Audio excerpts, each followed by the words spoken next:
Hello friends, मैं कुमार सौरभ आपके साथ जुड़कर एक नई सीरीज लेकर आ रहा हूँ। Most expected MCQ series with Saurabh Kumar.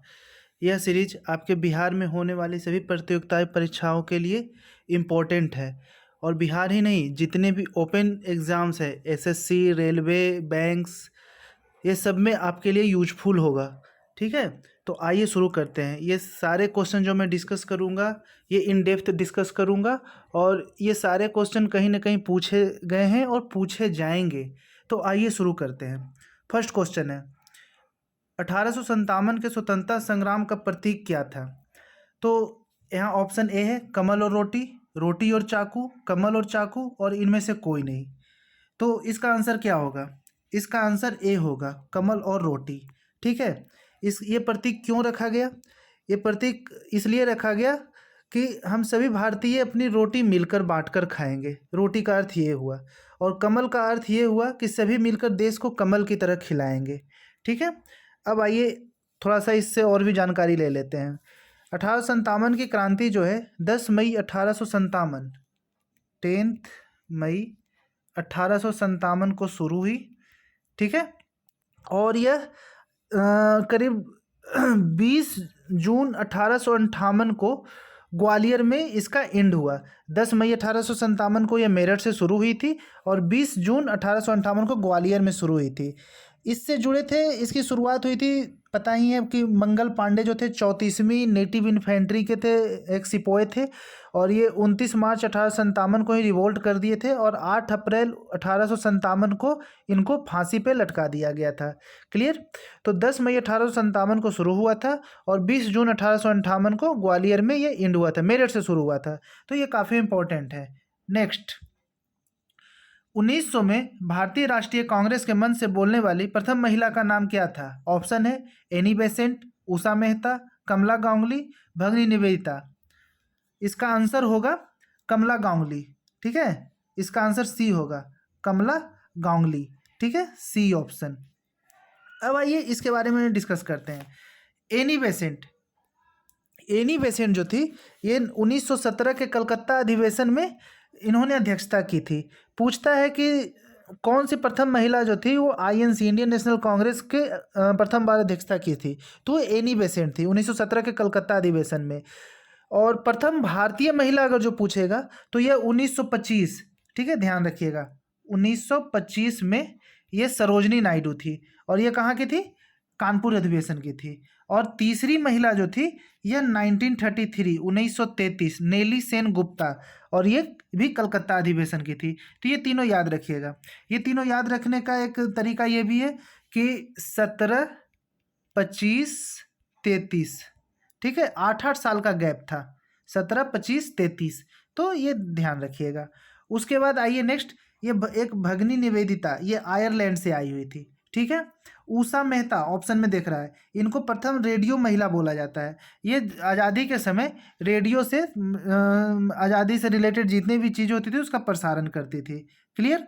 अब नेक्स्ट आइए, third number question, Sarojini Naidu Congress के किस अधिवेशन की अध्यक्षता की थी? इसका आंसर मैंने दे चुका हूँ।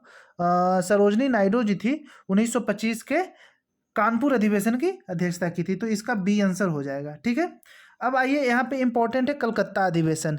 कलकत्ता अधिवेशन तो बहुत सारा हुआ था। अब इसमें सबसे पहले 1886 का जो कलकत्ता अधिवेशन था, ये दादा भाई नौरोजी किए थे।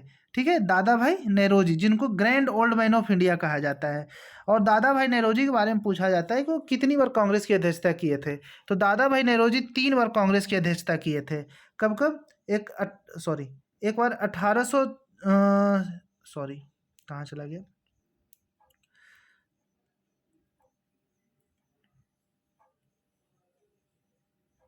हाँ, थर्ड नंबर क्वेश्चन। तो 1886 के कलकत्ता अधिवेशन, फिर 1893 में लाहौर अधिवेशन, और एक 1906 के कलकत्ता अधिवेशन। पहली बार स्वराज की मांग भी इन्होंने ही की थी, तो इससे इतनी जानकारी मिलती है। कानपुर अधिवेशन हो गया। नेक्स्ट है इलाहाबाद अधिवेशन। इलाहाबाद अधिवेशन जो तो हुआ था, यह इलाहाबाद अधिवेशन तो काफ़ी हुआ था, लेकिन ये इंपॉर्टेंट है 1888 वाला इलाहाबाद अधिवेशन, ये काफ़ी बार पूछता है। इसको प्रथम पूछा जाता है कि पहली बार इंडियन नेशनल कांग्रेस की अध्यक्षता किस अंग्रेज ने की थी? तो याद रखिएगा, जॉर्ज यूल। जॉर्ज यूल 1888 के इलाहाबाद अधिवेशन की अध्यक्षता किए थे। क्लियर। उसके बाद है मद्रास अधिवेशन। मद्रास अधिवेशन जो हुआ था ये 1887 में हुआ था। कब हुआ था मद्रास अधिवेशन? 1887 में। और पहली बार किसी मुस्लिम ने इसकी अध्यक्षता की थी और वो थे बदरुद्दीन तैयब जी। तो थर्ड नंबर क्वेश्चन से आपको इतनी जानकारी मिलती है। फोर्थ नंबर क्वेश्चन आइए। आज़ादी की आवाज़ नाम से रेडियो चलाकर जंगल में छिपकर गुप्त सूचनाओं का प्रसारण का कार्य किस क्रांतिकारी ने किया था? तो अभी मैंने आपको बताया कि ये थी उषा मेहता। ठीक है। कमला गांगुली का जिक्र हो चुका है, एनी बेसेंट का जिक्र हो चुका है, सरोजनी नायडू का जिक्र हो चुका है। मतलब मेरा कहना है कि ऑप्शन में जितने भी लोग हैं सारे इंपॉर्टेंट हैं और काफ़ी बार पूछे भी जाते हैं, खास करके बिहार पीसीएस, बिहार दरोगा और जो भी बिहार से रिलेटेड एग्जाम है, तो इस पर ध्यान दीजिएगा। नेक्स्ट है, काफ़ी इजी क्वेश्चन है। कांग्रेस के संस्थापक कौन थे? कांग्रेस के संस्थापक जो थे वो एओ ह्यूम थे। यहाँ से क्वेश्चन और बनता है कि क्या एओ ह्यूम कभी भी कांग्रेस के अध्यक्ष बने हैं? तो आंसर होगा नो, कभी भी अध्यक्ष ये नहीं बने हैं। व्योमेश चंद्र बनर्जी, इनके बारे में है, 1885 के कांग्रेस की अध्यक्षता किए थे, प्रथम थे। विलियम बेडनवर्ग, ये भी जॉर्ज यूल के बाद प्रथम अंग्रेज जो द्वितीय अंग्रेज जो थे ये अध्यक्षता किए थे, विलियम बेडनवर्ग। नेक्स्ट है, जालियांवाला बाग हत्याकांड के समय कांग्रेस के अध्यक्ष कौन थे? काफ़ी इंपॉर्टेंट क्वेश्चन है और काफ़ी बार पूछा गया है। तो ये मदन मोहन मालवीय, इनको मममा भी बोला जाता है। बनारस हिंदू विश्वविद्यालय के ये संस्थापक भी रहे हैं, मदन मोहन मालवीय। जेवी कृपलानी के बारे में, जेवी कृपलानी जो थे वो जब भारत आज़ाद हो रहा था उस समय भारतीय राष्ट्रीय कांग्रेस के अध्यक्ष थे। मोतीलाल नेहरू, मोतीलाल नेहरू भी काफ़ी इंपॉर्टेंट है, ये जो थे 1919 में कांग्रेस की अध्यक्षता किए थे। फिर आइए रास बिहारी ये घोष कर दीजिए, रास बिहारी घोष। ये जो थे रास बिहारी घोष, ये इम्पोर्टेंट है इसलिए कि जो सूरत फूट हुआ था 1907 में, 1907 के कांग्रेस की अध्यक्षता किए थे। यहाँ क्या हुआ था कि सूरत फूट हुआ था, यानी एक्सट्रीमिस्ट जो थे वो लिबरल से अलग हो गए थे, बोल सकते हैं उदारवादी और गर्म दल। और जब 1916 में इनका मिलन हुआ तो उसको बोला जाता है लखनऊ पैक्ट। उस समय इसके अध्यक्ष थे अंबिका चरण मजूमदार। ये काफ़ी इंपॉर्टेंट है, ध्यान रखिएगा, बहुत ही इंपॉर्टेंट क्वेश्चन है। नेक्स्ट है, रविन्द्रनाथ टैगोर का जन्म 6 मई 1861 को हुआ था। उसी दिन भारत के एक महान व्यक्ति का भी जन्म हुआ था, उनका क्या नाम था? तो उनका नाम था मोतीलाल नेहरू। काफ़ी इंपॉर्टेंट है, जवाहरलाल नेहरू के पिताजी थे मोतीलाल नेहरू। ठीक है। और 1919 में कांग्रेस की अध्यक्षता भी किए थे और ये एक बहुत बड़े वकील भी थे। ठीक है। नेक्स्ट है दादा भाई नेरोजी, इनको बोला जाता है grand old man of India. यह जो थे फिंसबरी से लिबरल पार्टी से चुन के ब्रिटिश पार्लियामेंट में प्रथम भारतीय जो थे चुने गए थे। और इनका था poverty and un British rule of India, इन्होंने बुक लिखा था जिसमें ड्रेनेज थ्योरी दिया था, जिसमें बताया था कि भारत का धन कैसे इंग्लैंड वाले उसका मिसयूज कर रहे हैं और भारत से बहा के इंग्लैंड लेके जा रहे हैं। नारायण मल्हार जोशी, नारायण मल्हार जोशी जो थे ये लेबर यूनियन से जुड़े हुए थे। ठीक है। एटक का AI all India trade union Congress के ये चेयरमैन भी रह चुके हैं। ज्योतिबा फूले काफ़ी इंपॉर्टेंट है, ज्योतिबा फूले को महात्मा फूले भी बोला जाता है और यह जनरली अनटचेबिलिटी के लिए फाइट किए थे। ये पुणे से थे, महाराष्ट्र उस समय तत्कालीन था। और इनकी बीवी का नाम था सावित्री बाई फूले। ठीक है। ये जनरली लोअर कास्ट के लिए काफ़ी काम किए थे, उनके उत्थान के लिए। तो ये काफ़ी इंपॉर्टेंट है। और इनकी पुस्तक का नाम जो काफ़ी बार पूछता है, गुलामगिरी पुस्तक, गुलामगिरी, ये ज्योतिबा फूले लिखे थे। इंपॉर्टेंट। अब नेक्स्ट चलते हैं 8 number question. Servants of India society, servants of India society कौन लिखे थे? तो ये लिखे थे गोपाल कृष्ण गोखले 1905 में। ये काफ़ी इंपॉर्टेंट है, ये महात्मा गांधी के गुरु भी रह चुके हैं।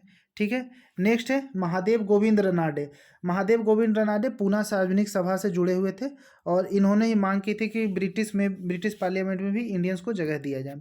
ठीक है। नेक्स्ट है शिशिर कुमार घोष, ये जो थे अमृत बाजार पत्रिका से जुड़े हुए थे। ठीक है। नेक्स्ट आइए, नासिक के जैक्सन हत्याकांड के प्रमुख अभियुक्त कौन थे? तो नासिक के जैक्सन हत्याकांड के प्रमुख अभियुक्त थे अनंत कन्हेरे। ठीक है। काफ़ी इंपॉर्टेंट है। उधम सिंह, उधम सिंह जो थे जालियांवाला बाग हत्याकांड का जो मेन अभियुक्त था जनरल डायर, उसको 1940 में लंदन के कैक्सटन हॉल में गोली मारकर हत्या कर दिए थे। तो ये थे उधम सिंह। ठीक है। एक सेकेंड,